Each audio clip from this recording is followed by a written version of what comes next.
Good morning बच्चों, आपके अच्छे दिन की शुभकामना के साथ आइए आज का वीडियो प्रारंभ करते हैं।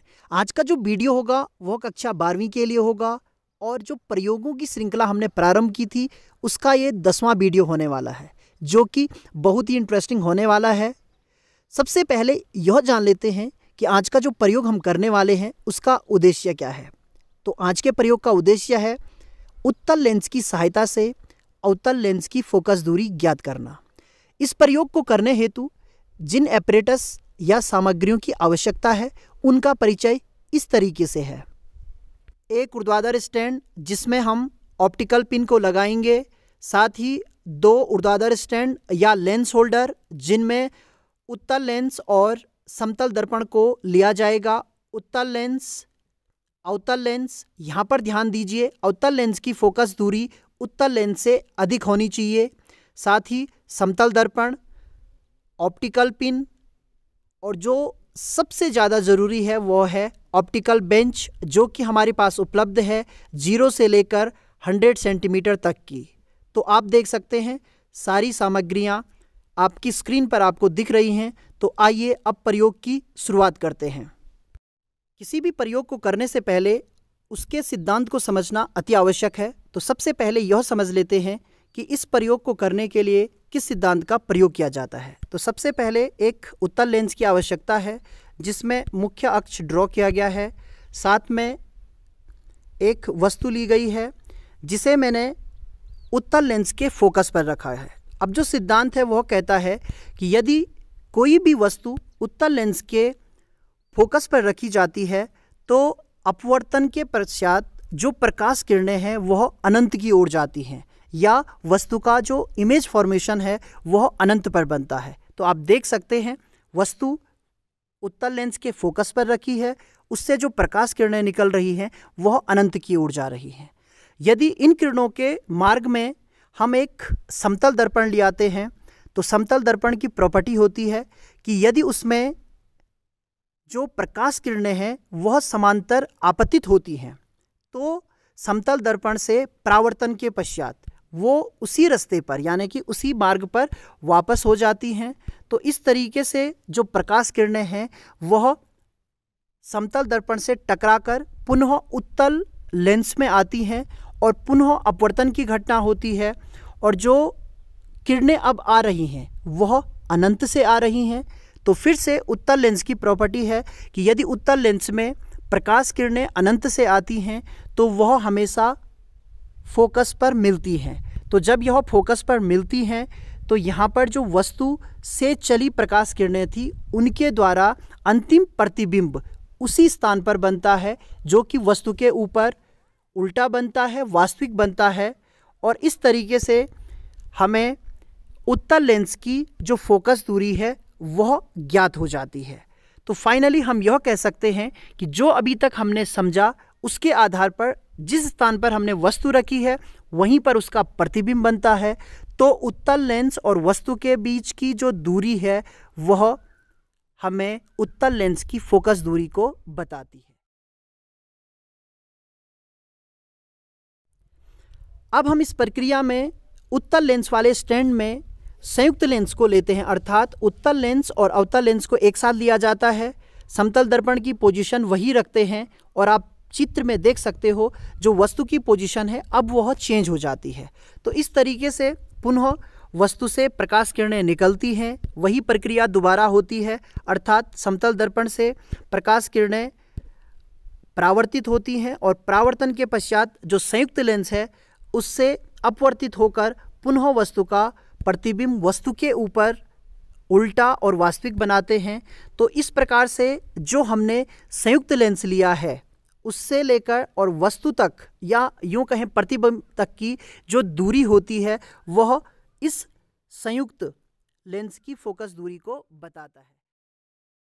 अब जब हमें संयुक्त लेंस की फोकस दूरी पता लग चुकी है, उत्तल लेंस की फोकस दूरी पता लग चुकी है, तो हम संयुक्त लेंस की फोकस दूरी के लिए सूत्र का प्रयोग करते हैं जो कि 1/f = 1/f1 + 1/f2 है, जिसमें हमें संयुक्त लेंस की फोकस दूरी ज्ञात है, उत्तल लेंस की फोकस दूरी ज्ञात है और जो अवतल लेंस है उसकी फोकस दूरी अज्ञात है। लेकिन हम कैलकुलेशन करके इस दूरी को ज्ञात कर सकते हैं। तो इस तरीके से हम उत्तल लेंस की सहायता से अवतल लेंस की फोकस दूरी ज्ञात करते हैं।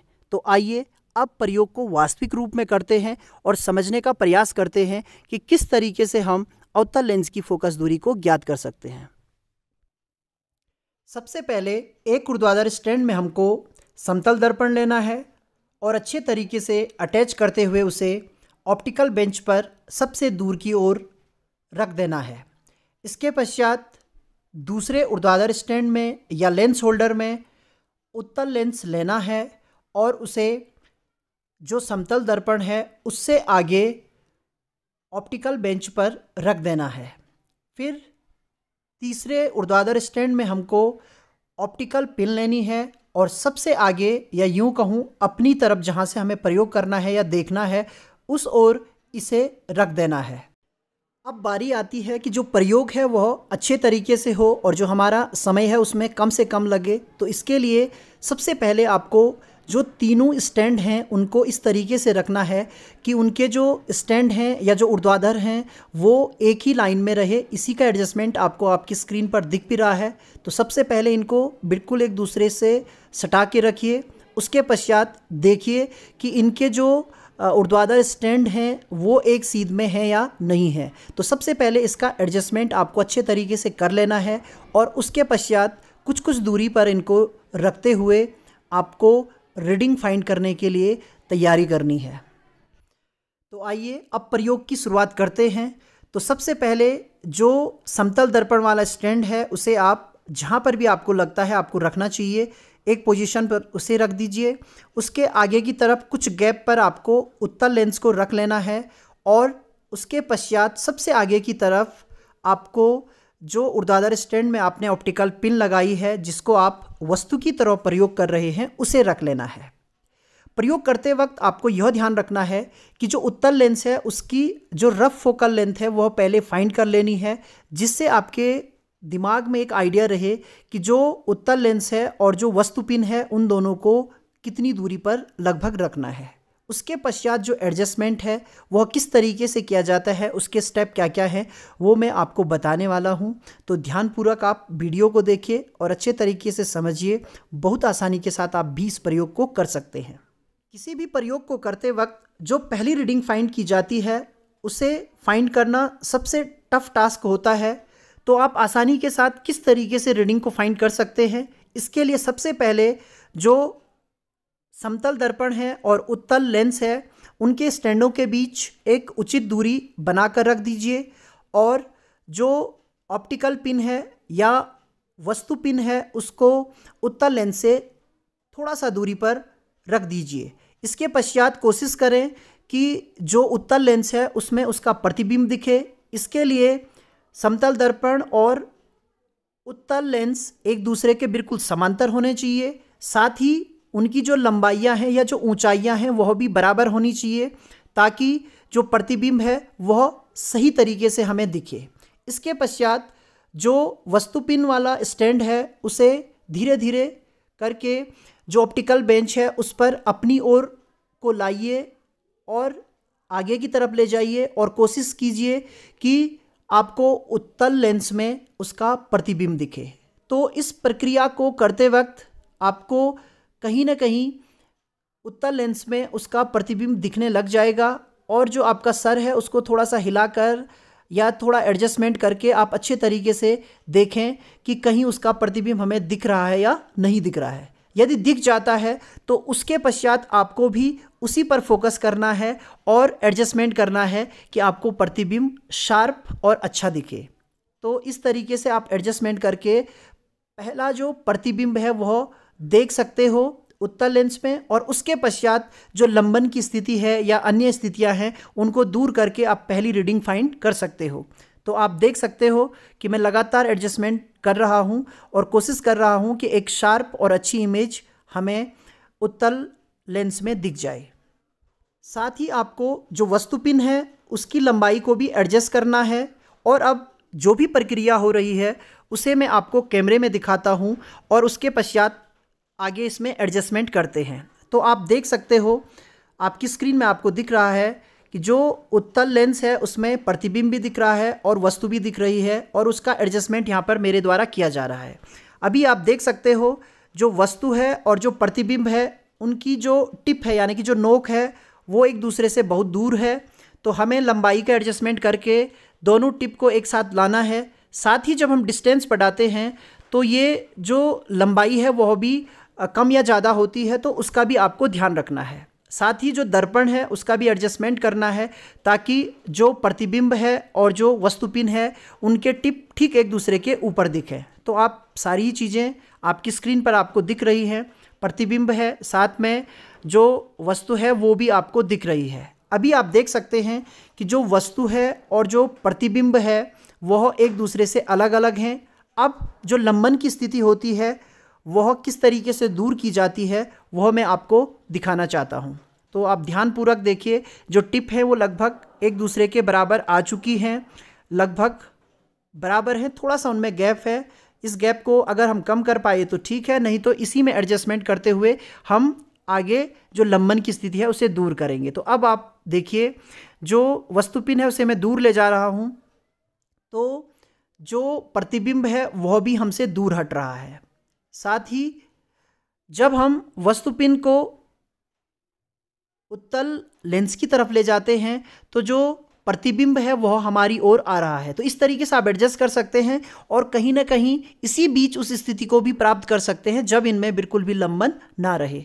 तो ये जो स्थिति है इसमें लग रहा है कि जो वस्तुपिन है और जो प्रतिबिंब है वो ठीक एक दूसरे के ऊपर है। अब हमें केवल एक ही चीज़ चेक करनी है कि इनमें लंबन है या नहीं है।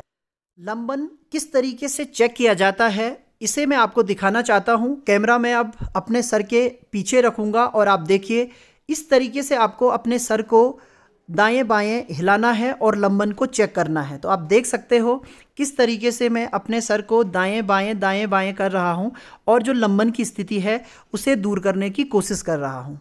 तो आपको भी ठीक इसी प्रकार से उत्तल लेंस में देखते हुए अपने सर को इधर उधर करते हुए और जो वस्तुपिन है उसे थोड़ा सा आगे पीछे करते हुए जो लंबन की स्थिति है उसे शून्य करना है। अब कैमरे में मैं आपको दिखाना चाहता हूँ, मैंने वो स्थिति प्राप्त कर ली है।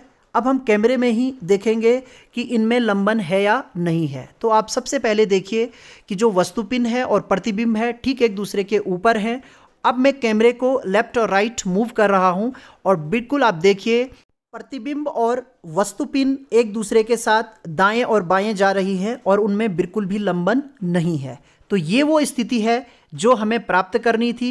अब हम रीडिंग को नोट कर लेते हैं और जो उत्तल लेंस है और वस्तुपिन है उनके बीच की जो दूरी होती है वह उत्तल लेंस की फोकस दूरी है।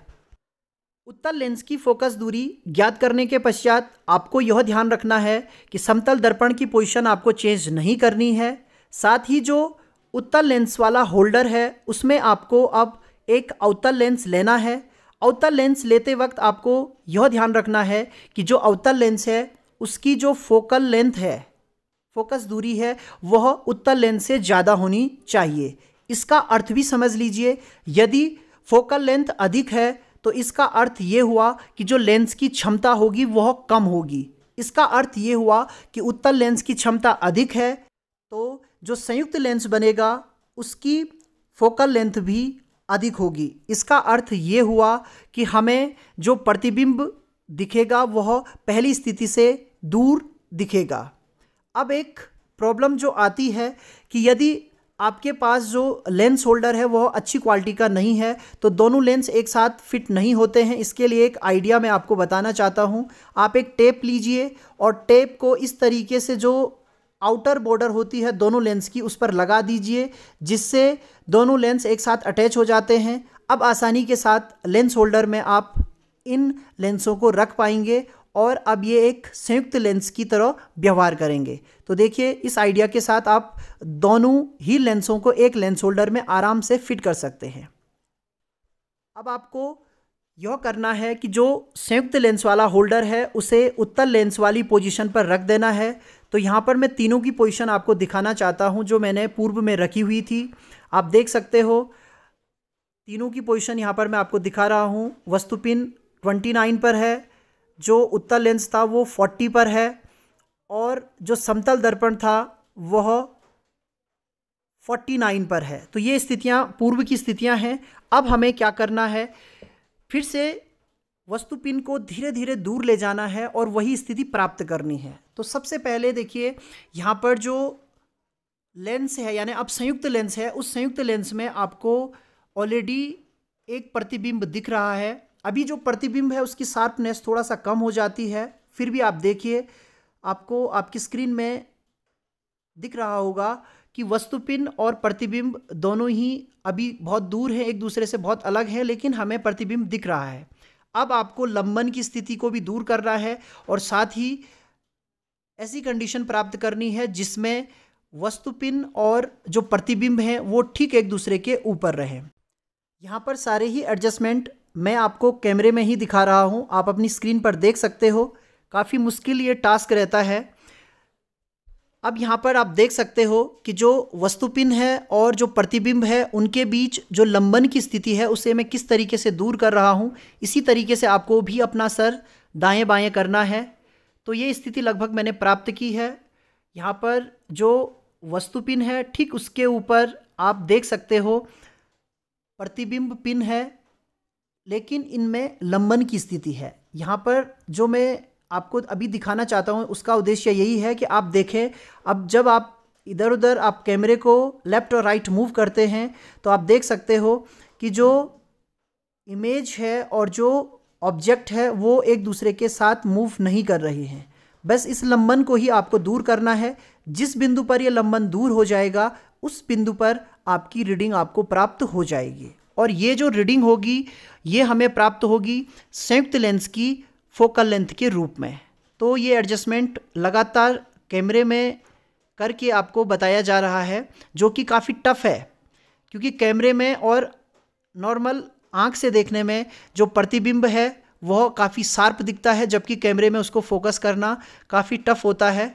लेकिन फिर भी मैं कोशिश कर रहा हूँ कि आपको अच्छे तरीके से दिखे कि किस तरीके की चीज़ें होती हैं और किस तरीके की समस्याएं उत्पन्न होती हैं, जिससे आपको प्रैक्टिकल करने में बिल्कुल भी प्रॉब्लम ना आए। तो देखिए लंबन की स्थिति है और लगातार इसको मैं दूर करने की कोशिश कर रहा हूँ।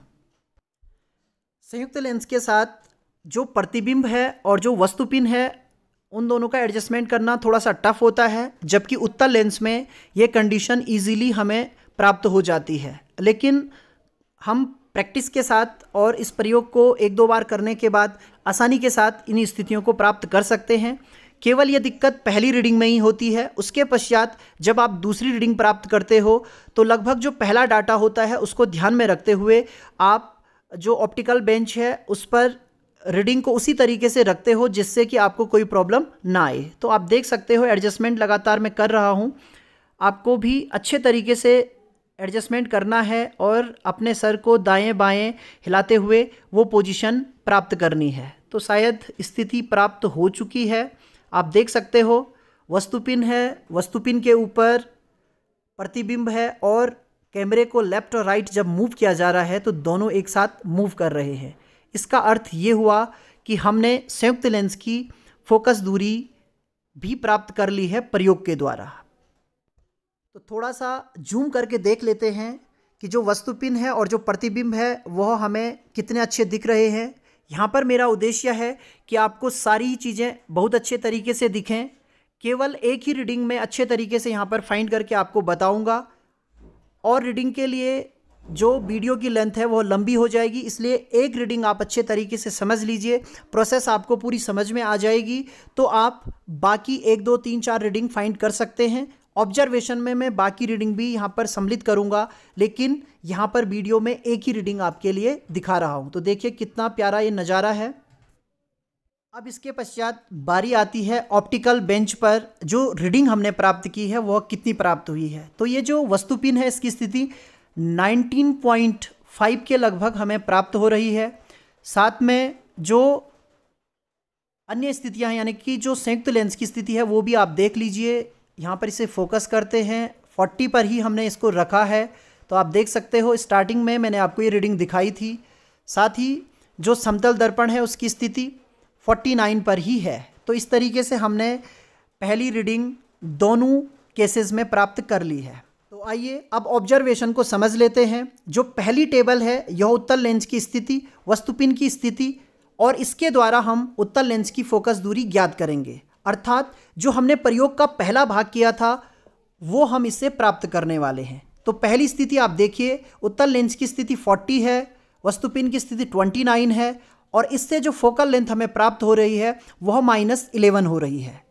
हमें पता है जो उत्तल लेंस की फोकस दूरी है वह पॉजिटिव होती है, लेकिन यहाँ पर जो वस्तुपिन है ठीक उसी के ऊपर प्रतिबिंब भी बन रहा है जो कि आपतित प्रकाश किरण की डायरेक्शन में है, इसलिए फोकल लेंथ नेगेटिव ली गई है। इसी प्रकार से 2 और 3 जो क्रम संख्या है उसमें भी रीडिंग प्राप्त की गई है, और उनसे भी जो फोकल लेंथ हमें प्राप्त हो रही है वह -11 प्राप्त हो रही है। इसके पश्चात आपको माध्य फोकस दूरी ज्ञात करनी है जो कि -11 ही हमें प्राप्त होगी। तो इस प्रकार से जो उत्तल लेंस हमने प्रयोग किया है उसकी फोकल लेंथ -11 हमें प्राप्त हुई है। अब जो ऑब्जर्वेशन का दूसरा भाग हमने किया था जिसमें हमने संयुक्त लेंस लिया था, तो उसके लिए जो रीडिंग प्राप्त हुई है, संयुक्त लेंस की स्थिति 40, वस्तुपिन की स्थिति 19.5, संयुक्त लेंस की जो फोकल लेंथ जब हम कैलकुलेशन करेंगे B-A तो वो प्राप्त होती है -20.5।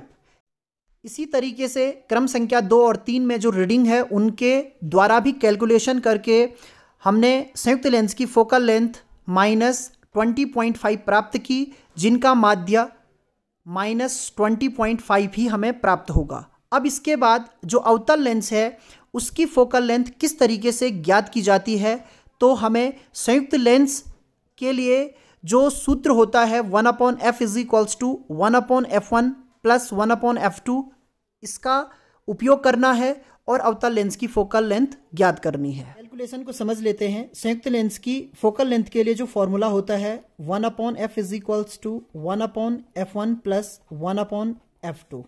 1/f2 हमने यहाँ पर अवतल जो लेंस लिया था उसकी फोकल लेंथ रखी है, तो 1/f2 = हो जाएगा 1/f - 1/f1। इसको और सॉल्व करें तो यहाँ पर हमें f1 - f और अपॉन f1 प्राप्त होगा। और सॉल्व करें तो f2 = हमें प्राप्त होगा f1 अपॉन f1 - f2। यहाँ पर जो वैल्यू प्राप्त हुई है संयुक्त लेंस की जो फोकल लेंथ है, माध्य फोकल लेंथ, उसी को ले लेते हैं, तो वो प्राप्त हुई थी 20.5 इंटू जो उत्तल लेंस है उसकी फोकल लेंथ 11 प्राप्त हुई थी, अपॉन 11 - 20 - 5। तो यहाँ पर जो माइनस साइन लिए थे हमने ऑब्जर्वेशन टेबल में देखे थे, तो वो दोनों मैंने छोड़ दिए हैं दोनों के। तो इस तरीके से ये फोकल लेंथ हमें प्राप्त हो जाएगी। कैलकुलेशन करने के पश्चात अवतल लेंस की जो फोकल लेंथ हमें प्राप्त होती है वह 23.73 सेंटीमीटर प्राप्त होती है। तो आप देख सकते हैं किस तरीके से हमने प्रयोग करके अवतल लेंस की फोकल लेंथ प्राप्त कर ली है, और इसमें हमने सहायता ली थी उत्तल लेंस की। तो उम्मीद करता हूं आपको वीडियो पसंद आया होगा। इसी तरीके से आप भी प्रैक्टिकल कीजिए और अपनी पढ़ाई जारी रखिए। धन्यवाद।